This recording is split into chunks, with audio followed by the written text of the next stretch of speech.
doing today? Well, we're giving this knife a mulligan. This is the CMB Knives Spear. You can see it spinning around in front of you. This is a fun knife that I did a first day in pockets on. It did not get a good first impressions, and it went up on a shelf and it got pushed to the back. And when I pulled it out today, I was like, oh, I forgot about that. I had a completely different first impression. So we're going to give it a quick relook. So here's first day in pockets again, right after you guys look at this logo.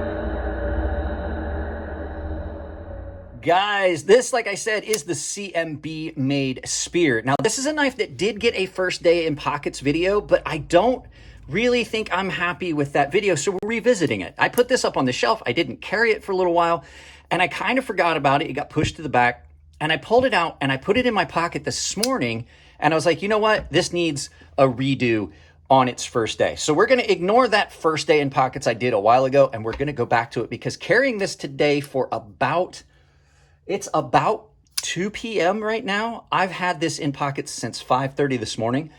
I'm pretty impressed. I had a bunch of cutting that I did with it. I cleaned it up. I don't know how much shine you're going to see on this coating. I cut down a bunch of cardboard. But before we get into that, let's do some size comparisons. So your first knife up is going to be the full-size Microtech Ultratech, which is just about 8 inches, 8.5 inches, as you can see. I'm sorry, 8.5 inches if you include the glass breakers. So pretty good size comparison. You can see they're pretty similar in size, the Microtech Ultratech Tonto. Your next knife is going to be the Ferrum Forge Aluris, which is coming in right at 8 inches. So you can see it's a little bit smaller than the Spear here.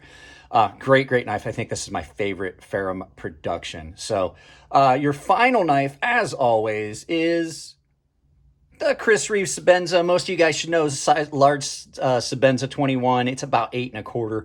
So you can see this falls in between, just a little bit larger than the Sebenza. I use the Sebenza because most people are going to know that as a good size reference. Let's get this out of the way and talk about this knife that I put back in my pocket to just give myself a new first day in pockets.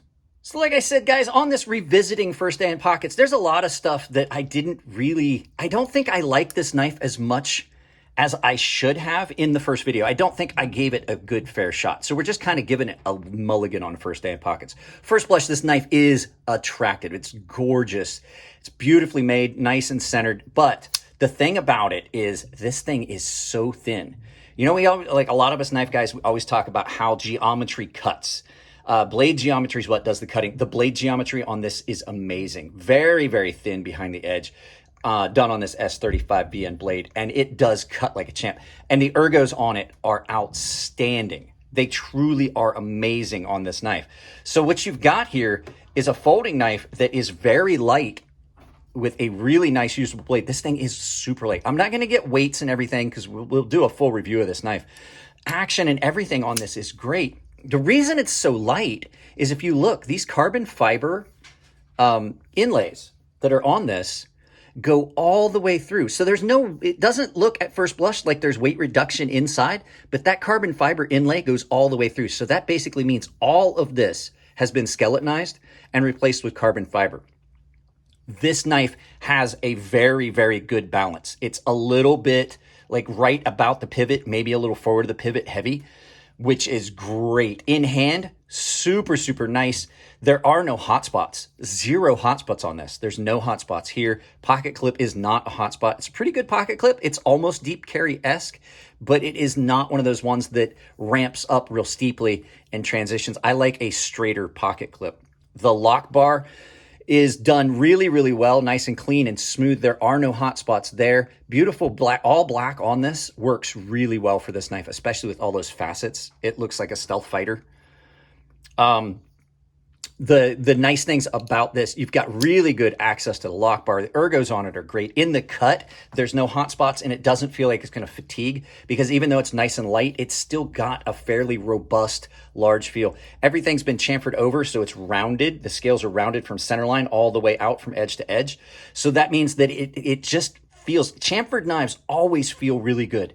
Knives that have a nice rounded feel to them on the scales always feel good in hand. It just fills the hand just the right way. You got a nice little palm swell here that gives it a great feel. Action on it, like I said, is just shy of fall shut, just a little jiggle. and it like it falls home. It is great. Backspacer on this does have some jimping for aesthetics, but it's not aggressive.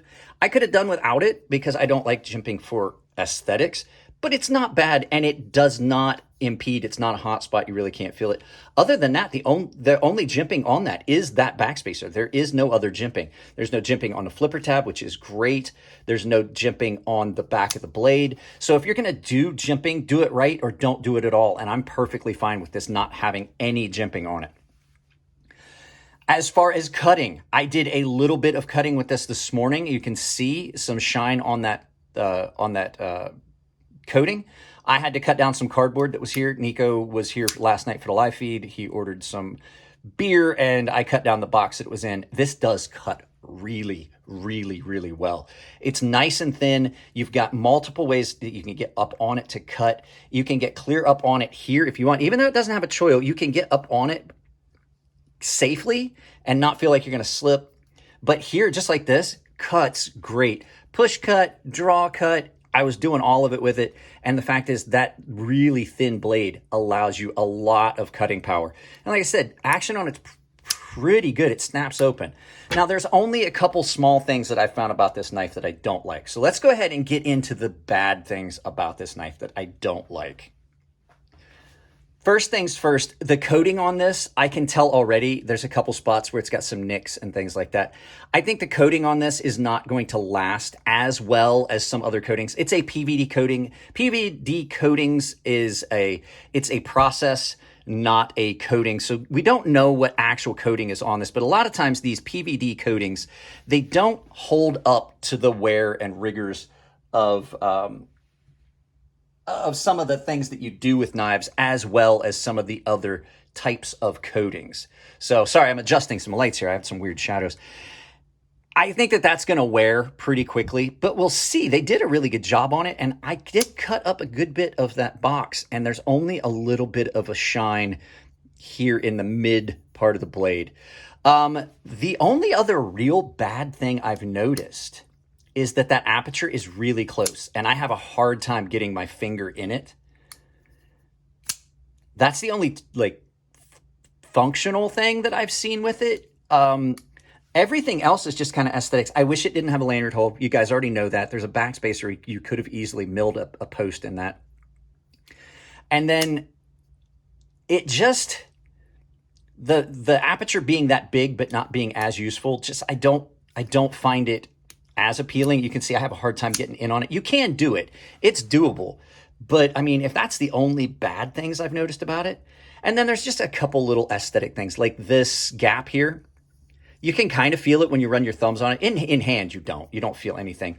But it's got a couple spots where the carbon fiber is a little higher on this side. So, I mean, it could just be, the way they were installed and inserted. You can see there's a screw holding that in place, and I imagine there's an insert that's threaded into the carbon fiber and through, and it's screwed in from the back because this is oversized and then screwed in, so this piece is smaller. So it could have just been easily done that they could have just run this on a Scotch-Brite or something before they did the final finish, just to make sure that was even. You can kind of see it standing up proud. I do know that these aren't super expensive knives, so the fact that you're getting that much carbon fiber and weight reduction and everything like that is pretty good. And then the only other little thing, the pocket clip is really close to this. These are pretty well softened, these little lips here. But when you go in pocket, I've had it a couple times, going into the pocket, that'll catch, and you have to put it. Sometimes I don't want to catch, and it just doesn't want to go up in all the way at first, especially if you're wearing like 511s, like thicker pants, which I had on earlier today. I changed pants several times throughout the day just to test these things. 511s have got a reinforcement on the top of the pocket seam, and that does catch on that. And is a little stiff. And the pocket clip itself is a little tight. It's fine in thinner pants, but if you're wearing like heavy work pants, like if you're wearing like canvas pants, like say you're working out in a field or something, and you've got canvas pants that you're wearing for, as a rigger or something like that, it might be a little bit tight on those. So those are the only things I see wrong with it. Like I said, as far as how it cuts, blade shape is beautiful, nice piercing tip. Everything else is a win in my book. So I am going to put this in my pocket. I'm not going to put it on the shelf and push it back to the back by accident like I did before, so that this gets a full review, because in retrospect, I don't think I gave it a fair shake in the first impressions. I think I don't know, maybe I was just in a bad mood that day. You know, it happens. So let's turn this around, do some final thoughts, and send you out about your day. So there you go, guys. That is the CMB Spear. It's getting another look. So I don't think it was fair. I don't think I was fair and impartial to that knife. I think I might have filmed it when I was in a bad mood. Guys, I have to apologize for the tenor of some of the videos. We have to put our dog to sleep tomorrow. It's last day at work for the production assistant here, and we're pretty sad about it. So I'm sorry if this does not have the upbeat tone to it that some of the videos do, but hey, life goes on and we have to keep pushing through.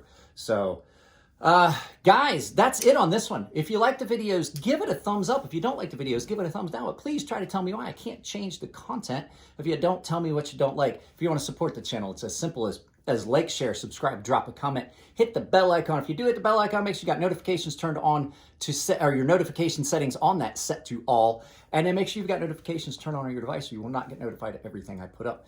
If you want to support the channel financially, there's a bunch of ways. I have a ton of affiliate links. Any of the affiliate links down below that you use supports the channel directly. Everything from knives to tools to sharpening stones. I have a couple that save you money. Doll Strong knives and sharpening stones, 10% off your total order if you use my affiliate link. Coffee Brand Coffee, the coffee I drink here in the shop, 5% off your overall order if you use my coupon code CrazySharp, all caps, all one word, all caps, or the link below.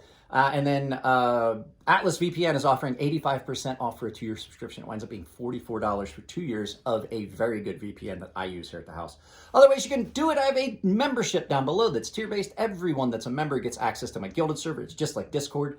The baseline and premium tier members get automatically entered into a giveaway I do on the Gilded server as often as I can. I'm very far behind on that. And the premium tier guys have access to a sharpening tutorial series I've built on YouTube specifically for them. You can't access it unless you are a premium tier paying member. And the final way is I have a merchandise store on Ember Shirt Co. where you can pick up my merchandise or other creators' merchandise at Ember Shirt Co. for a discount using my coupon code CrazySharp, capital C, capital S, CrazySharp, all one word, saves you 10% at checkout. Guys, that's it on this one. I love you all. Keep it clean in the comments section. If it's your birthday, happy birthday. And I will see you in the next video.